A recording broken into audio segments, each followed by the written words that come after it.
रमजानुल मुबारक इंशाअल्लाह आज मगरिब के बाद रमजानुल मुबारक का चांद तुलू हो जाएगा। तो मैं एक वाक़या आपकी समातों की नजर करूंगा। हुजूर अलैहिस्सलाम ने फरमाया क़यामत के दिन हिसाब व किताब के बाद एक बंदा जिसकी नेकियां कम होंगी, गुनाह ज्यादा होंगे, यानी गुनाहगार होगा। हिसाब व किताब के बाद गुनाहगार को गुनाहों की वजह से दोज़ख में डाला जाएगा। फिर बोलो अस्तगफिरुल्लाह। दोज़ख से अल्लाह की पनाह। बहरहाल उस गुनाहगार को किधर डाला जाएगा? सब बोलिए, दोज़ख में।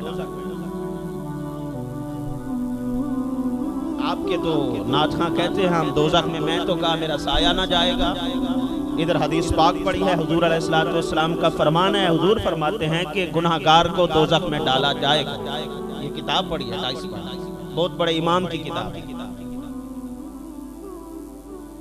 तो पता करो कि कहीं नाथ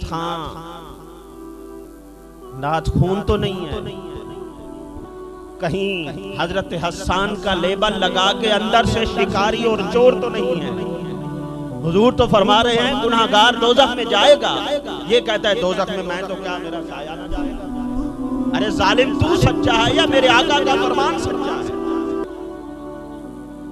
ये 2 नंबर लोग गुनाहों पर उभार रहे हैं कि गुनाह की कोई गैलियो नहीं है, बस हुजूर के उम्मती हैं, बस कलमा पढ़ लिया, इतना बड़ा है। मैं ये पूछता हूं जालिमो, ये मसला और ये इश्क क्या हजरत अबू बकर में नहीं था? तुम्हारी समझ अबू बकर से ज्यादा है। अबू बकर पाक ने एक दरख्त पर देखा, एक परिंदा बैठा है, फरमाने लगे आए परिंदा तू कितना अच्छा है, क्यों कि तेरा हिसाबो किताब नहीं। हिसाबो किताब का इतना कठिन मामला है, इतना सख्त मामला है। कुछ इस तरह भी अल्फाज है, आपने एक तिनके को उठाया, तिनके को तीला उठाया और फरमाने लगे आए तीला तू कितना मौज वाला है, कितना खुश नसीब है, तुझे हिसाबो किताब का सामना करना नहीं पड़ेगा।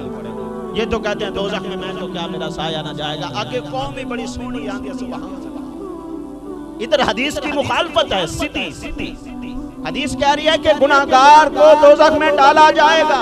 वो कहता है दोज़ख में मैं तो क्या, मैं नहीं जाता। बल्कि हजरत उमर को देखें, हजरत उस्मान गनी को देखें, हजरत मौला अली का वाक़या है। अब टाइम थोड़ा है। हजरत मौला अली एक कब्रिस्तान में गए, देखा ताजी कब्र है, अर्ज की या अल्लाह इस कब्र वाले को जो हालात हैं वो मेरे ऊपर खोल दे। ये किस हालत में है देखो, खुलासा अर्ज कर देता हूं। जब हालात खुल गए तो हजरत अली ने जब उस कब्र वाले को देखा तो उसकी कब्र आग में तब्दील हो चुकी थी। ये तो कहते हैं दोज़ख में मैं तो क्या, मेरा साया ना जाए। अरे भाई खुदा के लिए लोगों को गुनाहों पर ना उभारो, लोगों को इस्तग़फ़ार की तरगीब दिलाओ, तौबा की तरगीब दिलाओ। तो बहरहाल हजरत गौसे आज़म को देख लें, जिनकी 11वीं हम खाते हैं और खा के बड़े आराम से मुंह साफ करके सो जाते हैं। बस 11वीं खाओ और सो जाओ। उस गौस पाक का क्या मकाम है और क्या अल्लाह की बारगाह में वो अर्ज़ करते हैं। काबा शरीफ के ग़िलाफ़ में लिपटे हुए एक शख्स को देखा गया कि वो रो रो कर ये दुआ कर रहे, अल्लाह मुझे माफ कर दे, अल्लाह मुझे माफ कर दे।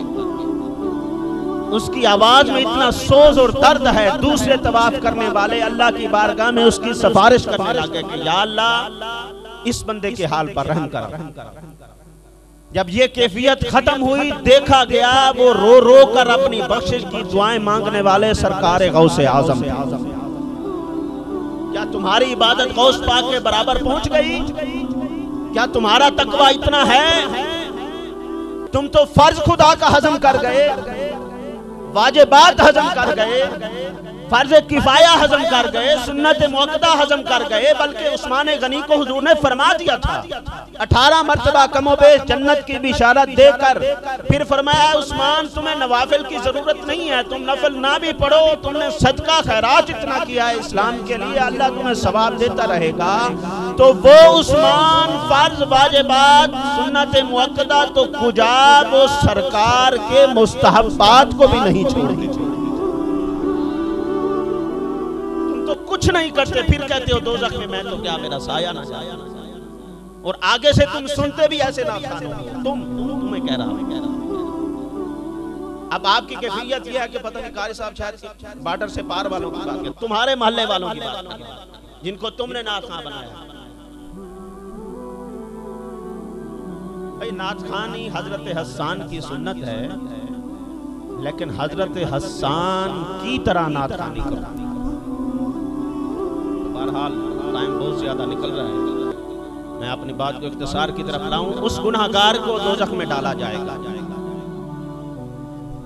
जब दोज़ख में डाला जाएगा तो दोज़ख की आग उससे भाग जाएगी, भागेगी। अब आग का काम क्या है, जल्दी बोले, मैं बात को मुख्तसर करूं, टाइम हो रहा है। आग का काम क्या है, सब बोले जिनको पता है बोले आग का काम क्या है, आग का क्या काम है, फिर बोले तो इधर तो आग और फिर भी दोज़ख की आग भाग रही है उस गुनाहगार से। गुनाहगार अब दोज़ख की आग भाग रही है, उसको छोड़ के मालिक के दोज़ख का फरिश्ता देखेगा आग को क्या हो गया। मैं तो कहता हूं करोड़ मुबारक हो उस गुनाहगार को जिससे दोज़ख की आग भागती है। अरे हम तो इतने पापी है, हमें तो दुनिया की आग, हमें तो दुनिया की आग थोड़ा सा सेक आ जाए तो कैसे, बल्कि सेक तो कुछ आप गर्मी तशरीफ ला रही है तो कितनी कैफियत देखें, सब पंखे चल रहे हैं, हम तो सूरज की तपश नहीं बर्दाश्त कर सकते। तुम्हें तो नाथ खानों ने कहा हुआ है ना दोज़ख में मैं तो क्या, बड़ी सीधी सीधी बात है। तो बहरहाल दोज़ख की आग उस गुनाहगार से भागेगी। मालिक के दोज़ख का फरिश्ता पूछेगा आग ये क्या हो गया, तू तो जलाती है। पल भर में लहजे से भी पहले, सेकंड से भी पहले बंदे को राह कर देती है, इस गुनाहगार से क्यों भाग रही है।